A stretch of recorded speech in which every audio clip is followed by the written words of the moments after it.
많은 사람들이 밤 하늘의 광대한 하늘을 바라봅니다. 그것을 보면서 누군가는 그 반짝이는 수많은 별들과 달을 보면서 또 낮에는 하늘에 떠 있는 따뜻한 그 밝은 해를 보면서 경이로움을 느끼죠. 와, 넓다. 반짝임과 그 따뜻한 햇살과 그런 것들을 느끼면서 경이로움을 느껴요. 그래서 미국이나 캐나다에 있는 큰 공원, 그러니까 우리는 공원 그러면은 영등포 공원이나 이런 정도 수준을 생각하지만 사실상 그 미국이나 캐나다의 국립공원은 어마어마하죠. 그러니까 저도 유튜브에서만 봤는데 그 국립공원에 가서 딱 보는 것만으로도 눈물을 흘리는 분들이 꽤 많아요. 압도당하는 거죠. 그 엄청난 산맥이나 그 크기나 또 그 모습 자체에 압도당하는 거예요. 또 밤이 되면 그 별이 정말 잘 보이니까 그런 거 보면서도 사람이 이렇게 경이로움을 느끼는 그런 게 있습니다. 그런데 또 누군가에게는, 과학자들에게는 그 밤하늘은 굉장히 연구의 대상으로 존재하죠. 별자리들을 찾고 별의 크기를 재보고 지구랑 비슷한 별이 어디 있나 알아보기도 하고, 그렇게 하기도 해요. 그렇게 같은 하늘을 보면서도 우리는 여러 가지 다른 측면을 보는 각자의 안경을 씁니다. 그리고 그러한 안경으로 보이는 해석과 내용을 가지고 살죠. 그러니까 아마 요즘 말하는 MBTI로 사람의 성격을 16가지로 구분하는 그런 걸로 생각한다면 여긴 좋고 나쁘고 없습니다. 그냥 16가지 유형이 있다는 거지. 그리고 정신과 전문의들은 이 MBTI를 사용하지 않습니다. 왜냐하면 사람을 MBTI처럼 16가지 정도의 유형으로 분류하는 게 그다지 정확하지 않거든요. 근데 이제 한국 사회에서는 꼭 그런 거 유행하잖아요. 혈액형 유행하고. 너 무슨 혈액형이냐. 그리고 또 별자리가 뭐냐. 태어난 날에 따라서. 그런 게 이제 자기를 좀 이해하고 싶고 타인을 이해하고 싶으니까 하는데, 그러니까 좀 감성적인 성향의 사람들은 밤하늘이나 태양을 보면서 그런 계절과 따뜻함과 아름다움을 느낄 거고, 좀 더 논리적이고 이성적인 측면을 강조하는 사람들은 하늘 보면서 그러겠지. 야, 북두칠성 찾아봐, 국자 모양 찾아봐, 그렇게 할 거예요. 그러니까 같은 세상 안에 살고 있는데 또 같은 걸 보고 경험하는데 다르게 인식해요. 그거를 다르게 받아들이고, 그러면 내가 그걸 다르게 받아들인다는 건 무슨 소리입니까? 다르게 산다는 거예요. 다르게. 그죠? 오늘 시편을 보면 다윗도 하늘을 봅니다. 그죠? 그러면서 하나님의 말씀에 대해서도 이야기하고 태양에 대해서도 이야기하고 있어요. 다윗이 살았던 고대 근동 사람들은 태양을 신으로 숭배했습니다. 그런데 그러니까 보세요. 그 당시에 살고 있던 사람들 입장에서 보면 다윗의 시가 좀 이상하잖아요. 태양은 뭐예요? 태양은 능력이 있는 어떤 신처럼 사람들이 그 근방에 살고 있는 사람들은 다 그렇게 이해하고 받아들였단 말이에요. 태양신. 그죠? 그런데 다윗은 그 태양은 그저 우리 하나님이 말씀으로 세상을 지으시고 그 하나님이 자신의 손으로, 하나님 손이 있으신 건 아니지만 표현을 그렇게 하는 거죠. 우리가 이해하기 위해서. 하나님이 손을 펼쳐 그 궁창과 하늘을 만드시고 해도 만드시고 그걸로 이해하는 거예요. 다윗은. 그러니까 뭐야? 세상 사람들처럼 저 태양이 멋진데, 야, 태양은 낮에는 눈부셔가지고 아예 쳐다볼 수도 없어. 그리고 그 태양으로부터 나오는 그 빛이라든가 밤에 태양이 안 보이는 밤에는 너무 깜깜하잖아요. 그런데 저희 집 앞에도 지금은 고쳤는데 그 가로등이 고장나니까 골목이 깜깜해가지고 언제 한번 라면이나 이런 거 배달시켰더니 아저씨가 집이 어디 있습니까? 집을 찾을 수가 없어요. 그래갖고 이제 제가 나갔어요. 나가가지고 아저씨한테 받았는데 아저씨가 뭐라고 하시냐면, 아니 나는 저희가 너무 시꺼멓게 깜깜해가지고 거기 사람이 산다고 생각을 안 했어요. 난 거기 집이 없다고 생각했었는데 제가 나가서 봐도 안 보여요. 그리고 그 정도로 가로등 하나 없다고.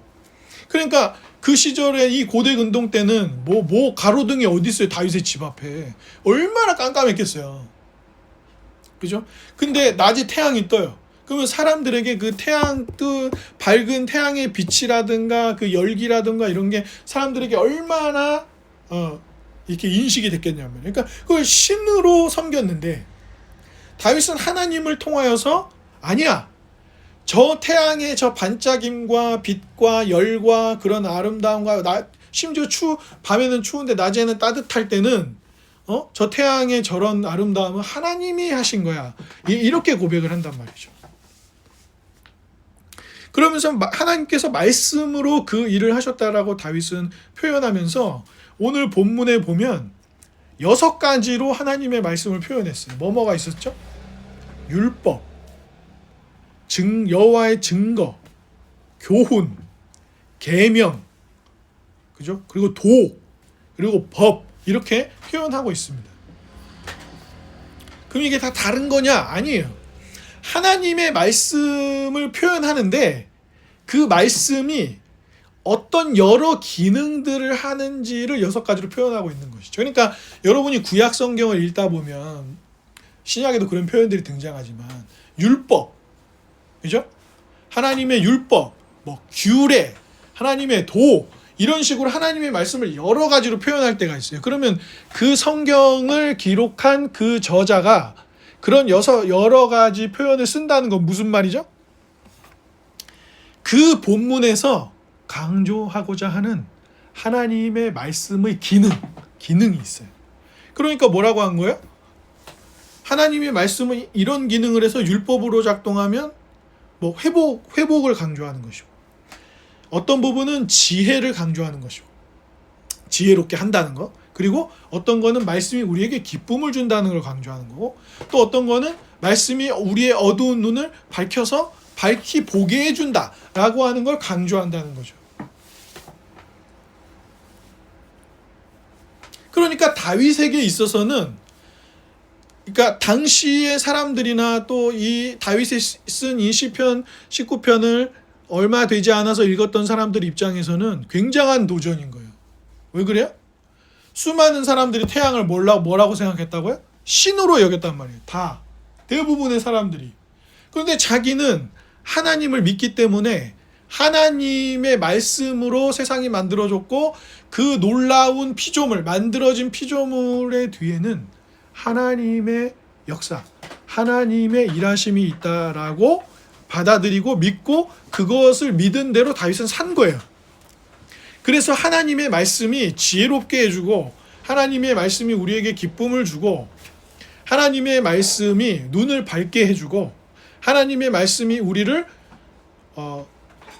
회복하게 하신다라고 하는 진리를, 하나님의 말씀의 기능을 우리에게 펼쳐서 얘기해 준 것이죠. 우리가 세상을 살면서도 많은 사람들이 다양한 원칙과 기준을 가지고 살아갑니다. 누군가는 과학으로 확인된 사실들, 또 실험에서 검증된 결과만을 중요하게 생각하는 사람도 있고, 어떤 분들은 좀 더 인문학적으로 철학적 깊이, 이거 왜냐? 과학은 스스로 옳고 그름을 정할 수 없어요.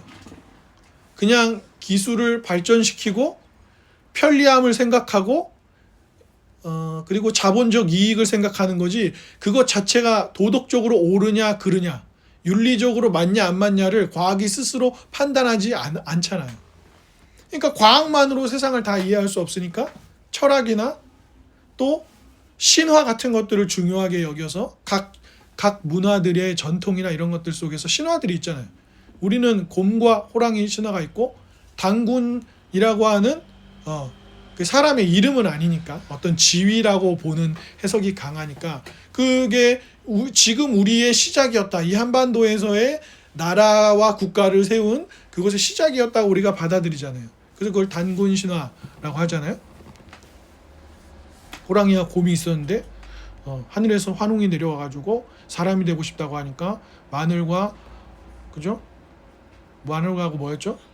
그것만 먹으라고 굴 속에서 100일 동안 먹으라 했나요? 그런데 호랑이는 뛰쳐나갔고 곰은 그렇게 돼가지고 사람이 됐다.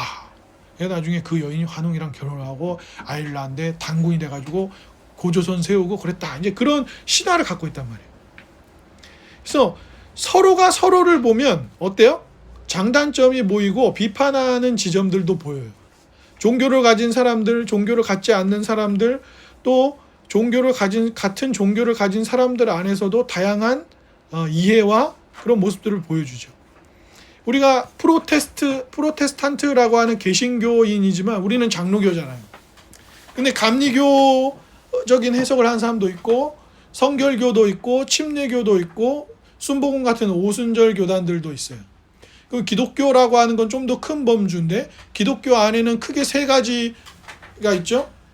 로마 가톨릭 교회, 로마 교회가 있고, 그리고 프로테스탄트 종교개혁한 사람들이 있고, 그리고 또 뭐예요? 동방 종교회, 정교회가 있어요. 정교회, 러시아 종교회를 포함한 정교회가 크게는 세 개가 있단 말이에요. 그거를 다 기독교죠.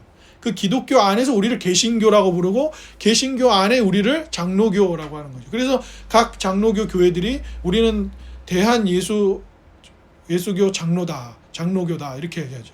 대한민국에 있는 장로교 신앙을 가진 개신교회다 라고 하는 표현을 그렇게 사용하는 것입니다. 그러니까 우리는 뭐가 나한테 좀 더 맞냐? 어디에 내가 익숙하냐? 그래서 관성을 가지고 살아가요. 관성이 뭐예요? 과학에서 쓰는 용어인데, 관성이 뭡니까? 한번 예를 들어서 여기 힘을 가해서 이 물체가 앞으로 가요. 이걸 뭐라 그래요? 앞으로 계속 가려고 하는 그 힘을 받아서 앞으로 계속 가려고 하는 그것을 뭐라 그래요? 그걸 관성이라고 하죠. 그러니까 내가 정말 장로교의 신앙이 맞는지 안 맞는지 성경을 꼼꼼하게 읽어서 장로교를 믿는 게 아니라, 우리 엄마 아빠가 장로교회를 다녔고 장로교 예배 형식에 익숙하고 장로교 정치 체제에 익숙하니까 장로교에 있는 거지, 장로교회의 신앙이 정말 성경에 맞는지 안 맞는지를 확인하지 않고 그냥 가는 거예요. 그게 뭐예요? 그게 관성적이라고 하는 거예요. 예. 태양을 보면서 그저 크기나 여러 가지 이유 때문에 막 감동하고 경이감을 갖는 것이나, 과학적 관찰을 명확하게 해서 뭔가를 확인하고 찾는 것, 그것이 태양이 보여주는 것의 전부이고 핵심입니까? 그런가요? 아니에요. 다윗은 오히려 많은 사람들이 태양의 그 위대함, 태양은 위대하죠. 태양이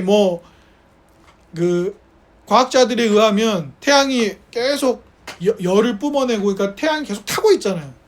그러니까 그게 원자력 그런 핵미사일 이런 거를 수십 개 수백 개 터뜨리는 그 힘이 몇 초 만에 이렇게 발산된다고 하니까 얼마나 태양이 대단한 거예요.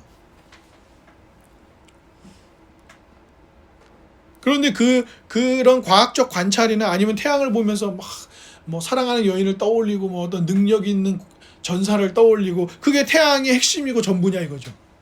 다윗은 오히려 그 위대해 보이는 태양을 신으로 섬기는 게 아니라, 그 태양이 말씀으로 온 세상을 지으시고 다스리시는 하나님을 우리에게 보여준다라고 인식했던 것입니다. 게다가 결정적인 게 있어요. 11절부터 다윗이 이렇게 얘기했습니다. 또 주의 종이, 하나님의 말씀은 이런저런 일을 합니다 라고 얘기를 했어요, 앞에. 근데 뭐라고 얘기하냐면 11절부터 또 주의 종이 이것으로 경고를 받고 이것을 지킴으로 상이 큽니다. 누가 능히 자기의 허물을 깨달을 수가 있겠습니까? 나를 숨은 허물로부터 벗어나게 해주십시오. 또 주의 종에게 고의로 죄를 짓지 않게 해주시고 그 죄가 나를 주장하지 않게 해주십시오. 그리하면 내가 정직하여 그 죄로부터 벗어나겠습니다. 이 얘기를 해요. 이거 아주 결정타입니다. 무슨 말입니까? 내가 태양을 봅니다. 태양의 감동을 받아요. 내가 태양을 관찰해서 과학적인 사실들을 찾습니다. 그런데 문제는 뭐죠? 그걸 보고 있는 나는요. 그걸 과학적으로 관찰하거나 그것을 보고 감동하고 있는 나는 제대로 보고 있는 거예요? 내가 이상하지는 않아요? 내가 멀쩡해서 나는 제대로 보고 있다고 사람들은 보통 그렇게 생각하잖아요. 예를 들어서 눈앞에 뭐가 있어요. 자, 보세요. 눈앞에 이 주스가 있습니다. 그러면 사람들이 이걸 보면 다 뭐라 그래요? 저기 저 정도 크기에 저 정도 용량의 이런 디자인이 된 그런 물체로서 있어. 내가 봤어. 그래서 사람들이 뭐라 그러는 거예요? 야, 내가 봤어. 내가 먹어봤어. 내가 경험했어. 이렇게 증인처럼 얘기하는 거 아닙니까? 근데 마술사들은 어떻게 합니까? 빠른 손놀림과 또 장치들을 활용해서 어떻게 해요? 여러분이 본 게 이게 정말 맞으면서 샥샥샥 하면서 없네요 막 이렇게 하잖아요. 그럼 우리가 보는 것은 정확한 것입니까? 그것을 보는 나는 정확하냐 이거예요. 그러니까 감동받았어. 저 태양 감동받았어. 아니면 과학적인 관찰을 했어요. 그 관찰을 한 나는 정확하냐 이 말이에요. 만약에 내가 틀렸으면 내가 쓰고 있는 이 안경이 잘못. 그래서 어떤 분이 그랬다잖아요.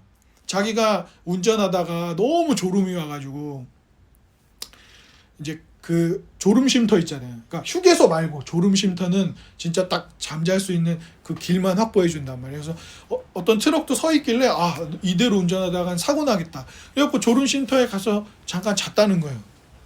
잘 잤어. 그 일어나서 이제 기지개도 펴고 스트레칭도 하고 출발해야 되잖아요. 근데 자기가 자고 일어났는데 자기가 졸음 쉼터에 왔다는 걸 깜빡하고 자고 일어나기만 한 거예요. 그래갖고 눈을 나 운전대에 앉아 있잖아요. 이렇게 자잖아요. 눈을 딱 떴는데 앞에 트럭이 있는 거예요. 이제 트럭에 들이받는 줄 알고 그러면서 브레이크를 막 밟았다는 거예요. 차는 시동 꺼져 있는데 뭐예요? 움직이지 않아요. 그 트럭도 자고 가만히 있는 거고 자기도 움직이지 않는데 자고 일어나서 그걸 깜빡 잊은 나는 어떻게 하는 거예요? 목이 쉬도록 소리를 지르는 거죠. 죽으면 안 돼. 그러면서 브레이크를 막 온 힘을 다해 브레이크를 밟고. 그 나 말이에요. 나는 정확한 겁니까? 근데 다윗은 뭐라고 얘기하냐면 그러니까 왜 태양을 보고 태양 멋지다. 근데 왜 그 태양을 지으신 하나님은 못 보고 태양 멋지니까 태양이 하나님인가 봐. 이렇게 되냐 이거예요. 다윗은 뭐라고 고백합니까? 내가 허물과 죄를 가진 죄인이라는 사실을 다윗은 고백하는 거예요. 그러니까 하나님의 말씀이 아니면 하나님이 만드신 이 세상과 사물을 온전히 이해할 수 없다는 거예요. 그러니까 사람들이 어떻게 해요?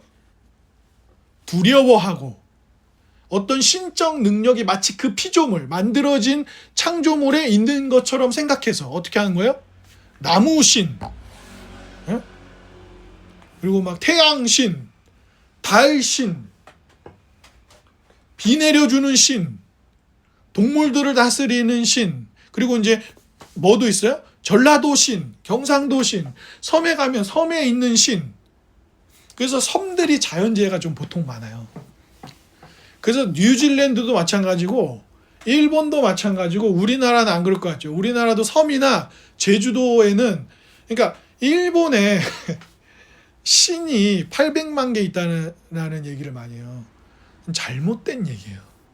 그는 신의 개수를 얘기하는 게 아니라 신이 많다는 표현이에요. 네, 신이 많다.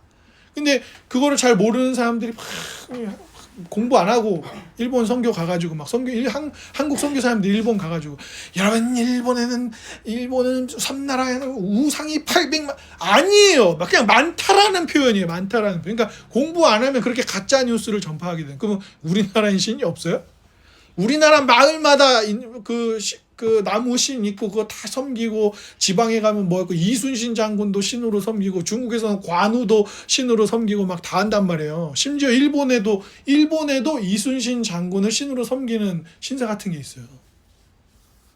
제주도에도 엄청 많아요. 그런 신화나 이런 얘기들이. 왜? 섬은 갑자기 날씨가 바뀌고 비가 내리고 태풍이 오고 막 이런 일이 많고 물고기 잡으면서 사는 사람들이 많은데 날씨 안 좋으면 옛날에 또 뭐 배가 얼마나 좋았겠어요.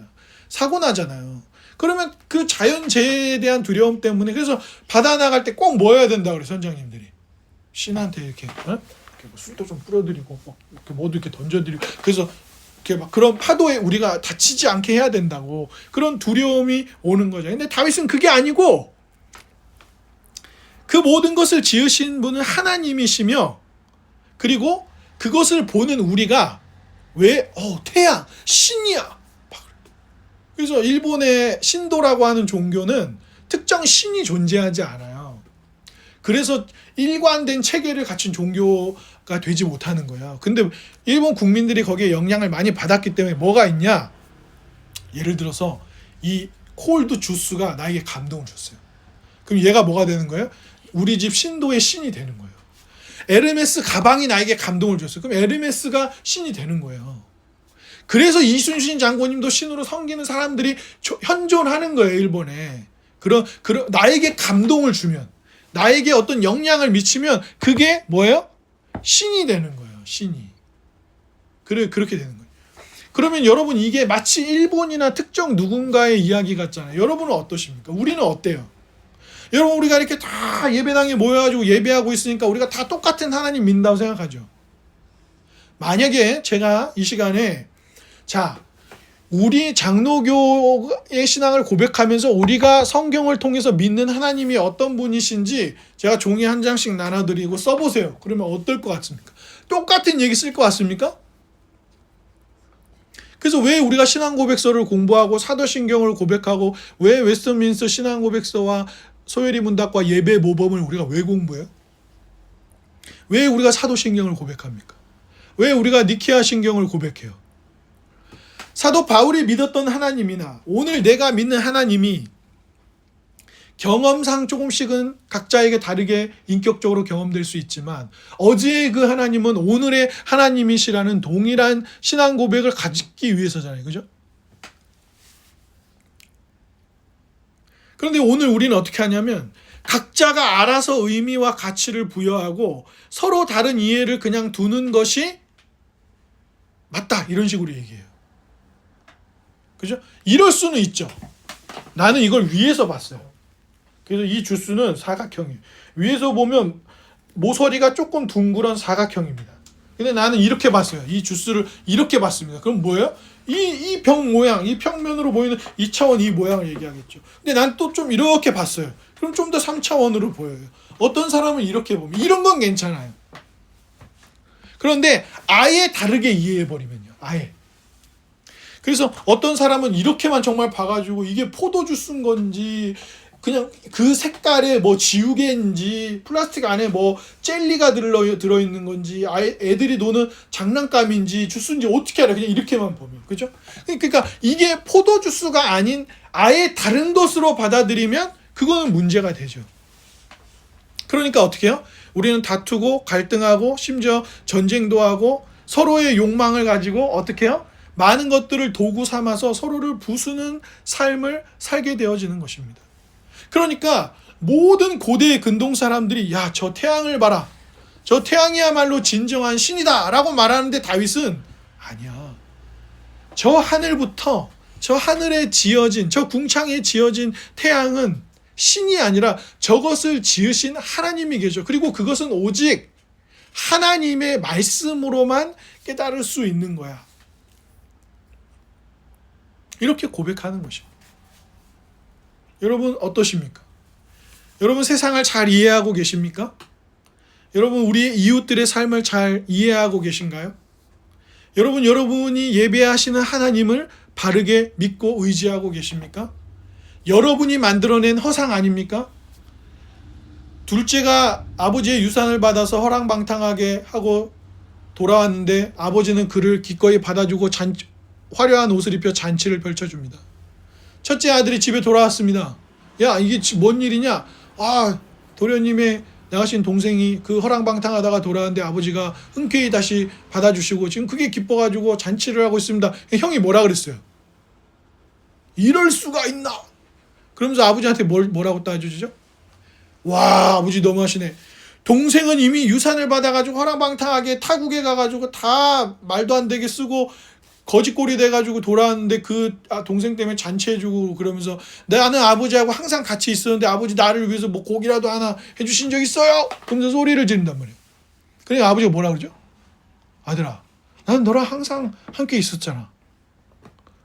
그럼 너한테 나는 뭐였냐? 은행 창구냐? 보험이냐? 비트코인이냐? 아버지잖아, 아버지. 아버지인 나하고는 어떻게 지낸 거야, 그럼 너는? 그럼 너 똑같네, 너도. 그러면 너도 결국에 나한테 원하는 게 고기 주고 돈 주고 그런 거지. 아버지인 나는 뭐지? 이렇게 얘기하시잖아요. 예수님의 비유 속에서. 우리는 어떠냐 이 말입니다. 돈. 하나님도 믿지만 돈도 믿어야지. 하나님도 믿지만 권력이 있어야지. 하나님을 믿지만 이러저런 거 있어야지. 그것이 성경이 말하는 우리의 신앙이고 다윗이 고백하는 만물을 지으신 하나님을 향한 우리의 고백입니까? 우리 스스로를 잘 돌아봐야 합니다.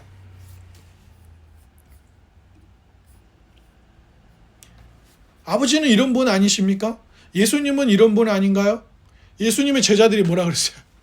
예수님, 우리 파가 아닌데, 우리처럼 모든 걸 버리고 예수님 쫓아다니는 게 아닌데 어떤 사람들이 예수님의 이름으로 귀신 내쫓고 막 이런 거 하는데요?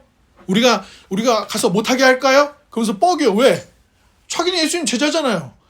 12명 중에 한 명이잖아요. 예수님 자기 불렀잖아요. 근데 쟤네는 아니에요. 그러니까 어떻게 제가 가가지고 어떻게 예수님 제가 혼내줄까요? 예수님 뭐라 그러셨어요? 우리를 반대하지 않는 자들은 우리와 함께하는 자들이다. 그러니까 한껏 어깨가 올라갔었어요.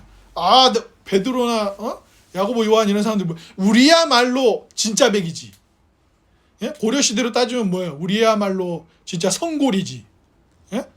우리야말로 왕의 계급에 더 가까운 사람들이지. 우리보다 낮은 진골이나 그냥 똑똑하게만 하거나 공부만 하는 저 밑에 있는 등급 낮은 애들하고 우린 다르지. 인도 공식적으로 카스트 제도가 사라졌다고 하지만 없어요? 그런 게? 미국의 흑인 차별이 법적으로 사라졌지만 차별 안 합니까? 있잖아요. 그런 것과 마찬가지죠. 오늘 본문의 14절 한 건 같이 읽어보겠습니다. 시작. 나의 반석이시오 나의 구속자이신 여호와여 내 입의 말과 마음의 묵상이 주님 앞에 연락되기를 원하나이다. 예, 여러분 우리의 비참함이 그러니 어디에 있는 것입니까? 문명은 발달하고 삶은 편리해지고 뭐가 엄청나게 좋아지고 늘어난다고 하는데 그 모든 것을 허락하시는 하나님을 보지 못하고 그것을 서로 나누어 사랑하며 살라고 하는 하나님 나라의 법을 보지 못하고 감사와 찬양이 없이 어떻게 해요? 나도 이제 이걸 가졌어. 너 우습구나. 내가 더 좋은 걸 가져서 너를 물리치겠다. 너 이 정도 미사일 만들었어? 너 이 정도 200km 가는 미사일 만들었어? 나는 대륙간 탄도미사일을 만들겠다. 대륙간 탄도미사일은 뭐예요? 우리나라에서 저 다른 대륙에 있는 미국 같은 나라를 직접 타격할 수 있는 미사일을 만드는 거죠. 너는 그 정도야? 나는 그럼 원자폭탄 만든다. 너 원자폭탄이야? 나는 더 많은 개수의 더 많은 파워를 가진 핵폭탄 만든다. 너는 그거 만드냐? 그럼 나는 그거를 잠수함에 태워가지고 우리가 어디 있는지 모르게 막 전 세계 바다를 다니면서 난 아무 데서나 너를 쏠 수 있어. 까불어? 이거 할 거야. 그 한반도에 사드 미사일을 배치하겠다. 우리를 위해서 배치한 거예요? 미국이 배치한 거예요. 미국을 위해서. 중국을 압박하려고. 그래서 중국이 난리가 났던 거예요. 박근혜 씨가 있었던 시절에.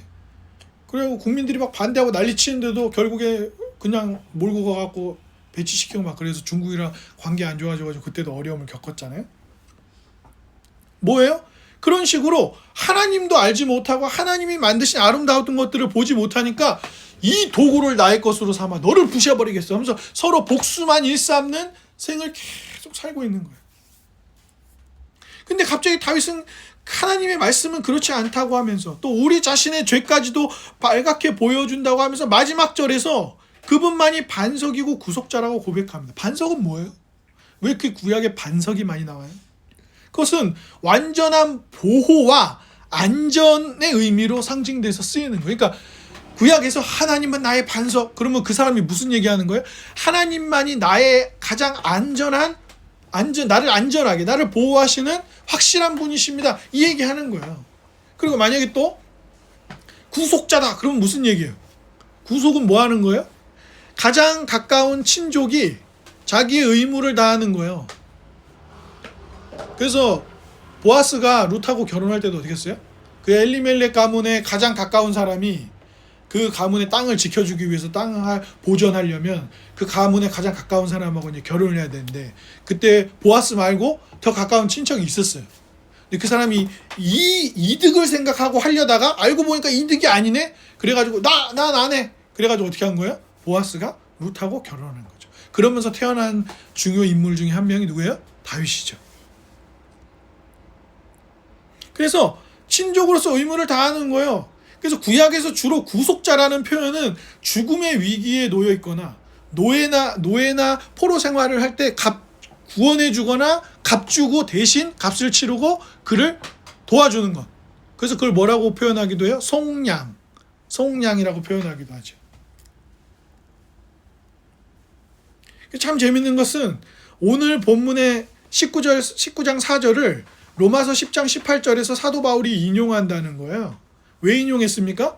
복음이 이방인들에게까지 널리 전파되어지는 내용을 설명하면서 오늘 시편의 4절을 인용해요. 베드로후서 1장 16절부터 19절에도 보면 무슨 얘기가 있냐면 베드로는 뭘 경험한 사람이죠? 베드로는 신비한 일을 한 번 경험한 적이 있어요. 그게 뭐예요? 변화산 사건이에요. 변화산 사건이 뭔데요? 예수님이 어떤 산에 올라가셨어요. 누구만 데리고? 3명만 데리고 왔어요. 그 3명 누구예요? 베드로, 야고보, 요한. 어떤 특정한 자리에는 맨날 이 3명만 있었어요. 베드로, 야고보, 요한. 이거 산에 올라갔더니 예수님이 정말 막 눈으로 볼 수 없을 만큼 하얘지시면서 거기서 하나님의 음성이 들리고 엘리야하고 막 이렇게 나타나고 막 대화 나누고 이런 일을 겪었어요.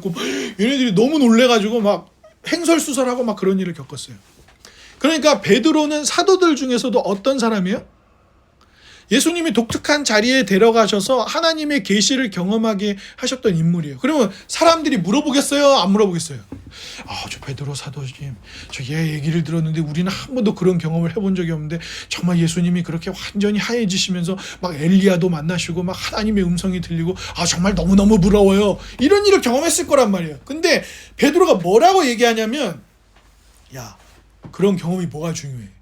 우리에게는 더 확실한 그 1장 18절에 베드로후서 1장 18절에 베드로가 뭐라 하냐면 우리에게는 더 확실한 예언이 주어져 있어. 그게 더 확실한 예언이 뭐예요? 성경 말하는 거예요. 성경. 어떤 기적이나 어떤 위대한 기적을 경험한다고 하더라도 하나님의 말씀보다는 앞설 수가 없어. 그 말씀이야말로 우리의 반석이신 그분, 그리고 우리를 구속하시는 하나님을 알게 하는 유일한 수단이고, 그것이 우리를 기쁘게 하고, 그것이 우리를 회복하게 하고, 그것이 우리를 치유하고, 그것이 우리를 지혜롭게 하는 거야. 즉 무슨 얘기입니까? 바울이나 베드로의 인용은 사도 요한의 고백과 똑같은 거예요. 태초에 말씀이 계시니라. 그 말씀이 육신을 입고 우리에게 오셨느니라. 그 말씀이 바로 예수 그리스도니라. 그래서 빌립이 우리에게 하나님을 보여주세요. 그러니까 예수님 뭐라고 하신 거예요? 내가 너랑 계속 같이 있었잖아. 내가 너에게 하나님 나라의 복음을 전해 주었잖아. 내가 너와 함께 있었잖아. 그러면 곧 뭐예요? 그러면 아버지를 본 거야. 즉 무슨 말씀입니까? 다윗이 하나님의 말씀은 이런 능력이 있습니다. 태양은 신이 아니라 그 태양을 지으신 분이 계세요라고 하는 하나님의 말씀을 인용한 것은 말씀이신 예수 그리스도가 이 땅에 오셔서 복음이 전파되고 여전히 태양을 신처럼 생각하는 사람들, 여전히 태양을 어떤 과학적 도구만으로, 그러니까 과학적으로 연구를 할 수 없다는 게 아니라 그것만으로 태양을 다 알 수 있는 것처럼 얘기하는 사람들에게 태양은 그런 능력과 힘을 가졌지만 그것을 지으신 하나님이 계셔. 그 하나님께서 말씀으로 우리에게 함께 하시는데 그 말씀이신 예수 그리스도가 우리에게 오셨어. 그 말씀이신 예수 그리스도가 다윗이 말씀을 통해 자기의 죄인됨을 깨닫고, 그런데도 그런 자신을 안전하게 지키시는 반석, 값을 치르고 구원하시는 속량하시는 구속자이신 하나님을 믿었어. 즉 다윗은 예수 그리스도가 말씀으로 이 땅에 오셔서 말씀이신 그분이 우리에게 진리를 밝혀주신 그것을 믿은 거야 라고 바울과 베드로는 이야기하는 것입니다. 말씀이신 그리스도께서 진리와 진실을 보게 하시는 거예요. 그리고 진리와 진실을 경험하는 우리들은 뭘 하게 됩니까? 회개하게 되죠. 왜요? 하나님 앞에 선 나의 모습을 보니 내가 거룩하신 하나님 앞에 얼마나 더럽고 비참한 죄인인지 알게 되거든요. 하나님이 주신 도구들을 가지고 내가 얼마나 욕망을 가지고 다른 이들을 망치고 지구를 망치고 기상이변 누가 이 기후변화의 악화, 이 기후변화의 문제를 누가 만들어냈어요? 우리가 만들어냈잖아요. 사람이 만들어냈잖아요. 왜 모든 물 속에는 이제 미세 플라스틱이 넘쳐날 수밖에 없어요? 우리가 만들어낸 결과란 말이에요. 인간들이 플라스틱을 만들어서 사용한 지 얼마 됐는데? 얼마 안 됐어요. 플라스틱이라는 걸 인류가 만든 지가 얼마 안 됐는데 이미 어떤 물을 먹더라도 미세 플라스틱이 없는 물을 먹기가 힘든 그런 환경이 되어버렸어요. 누가 전쟁을 일으키고 있죠? 누가 다툼을 일으키고 있습니까? 누가 갈등을 일으키고 있습니까? 누가 차별을 하고 있습니까? 누가 혐오의 언어를 구사하고 있습니까? 누가 차별하고 있습니까? 누가 외톨이로 만들고 있습니까? 누가 그 사람의 삶을 망가뜨리는 잔인한 말들을 쏟아내고 있습니까? 우리란 말이에요, 우리. 다윗은 그것을 말씀 앞에 깨달았고 그럼에도 불구하고 반석이 되시고 구속자가 되시는 하나님을 믿었던 것입니다. 거기서 소망과 기쁨을 찾았다는 것이에요. 그러니 주 안에 사랑하는 여러분, 하나님 앞에 나올 때 MBTI가 아니고요, 혈액형이 아니고요, 별자리가 아니고요, 하나님 앞에 나올 때, 그리스도 앞에 나갈 때 여러분은 여러분이 진짜 누구인지를 알게 됩니다. 세상도 바르게 알게 됩니다. 그러므로 구주께 나아가 회개하고 하나님 나라를 선물로 받으십시오. 또한 주 안에 사랑하는 여러분, 하나님의 말씀과 함께 하나님께서 허락하신 세상을 잘 이해하도록 애쓰셔야 합니다. 그래서 제가 아까 예배 그 광고 내용이나 이런 것들을 하면서도 AI에 대해서 말씀을 드린 거예요. AI가 지금 세상을 어떻게 바꾸고 있는지, 또 그것이 얼마나 우리에게 문제가 될 수도 있지만 잘 쓸 수도 있는지를 인식하고 받아들이고 적극적으로 그 길을 걸어가는 그리스도인들이 되셔야 돼요. 하나님이 만드신 세상을 바르게 이해하고 그 하나님과 이웃을 사랑하는 삶을 제대로 살아내셔야 합니다. 창조주가 되실 뿐만 아니라 죄에 빠진 우리를 건지셔서 욕망의 도구로 서로를 부수지 않게 하시는 구속자이신 분을 알고 그분께 회개하고 돌이켜서 믿음으로 기쁨을 누리는 자리로 가셔야 돼요. 제대로 된 암과 그 끝에는 바른 고백과 믿음의 삶이 있는 것입니다. 말과 삶은 함께 가는 거예요. 그래서 똑똑하기만 하고 말만 잘하면 그 사람이 리더가 될 수 있습니까? 없습니다. 사람들은 결국에 그 사람의 행동을 보는 거예요. 막 여러분 사랑하십시오, 도와주십시오. 근데 자기는 맨날 뭐만 생기면 자기한테 다 쓰고 자기 것만 챙겨요. 그런 리더를 누가 따라갑니까? 그건 말만 있는 거죠. 행동하는 것으로 보여주는 리더를 사람들은 따라가는 거예요. 그러므로 주 안에 사랑하는 여러분, 여러분에게 진리와 진실을 보여주시는 그리스도께 나아가 회개하고 하나님 나라를 누리십시오. 또한 그 누림의 끝에서 세상을 아는 일에 힘쓰시고 사람을 이해하기 위해 노력하시고 AI가 다가온 시절에 불안한 우려만을 얘기하는 것이 아니라 바르게 잘 써서 하나님과 이웃들을 잘 사랑하고 돕는 삶을 살아내십시오. 거기에 다윗의 고백과 다윗의 찬양이 우리에게도 동일하게 있을 것입니다. 이것을 믿고 바른 믿음의 삶을 모두가 함께 살아가실 수 있기를 바랍니다.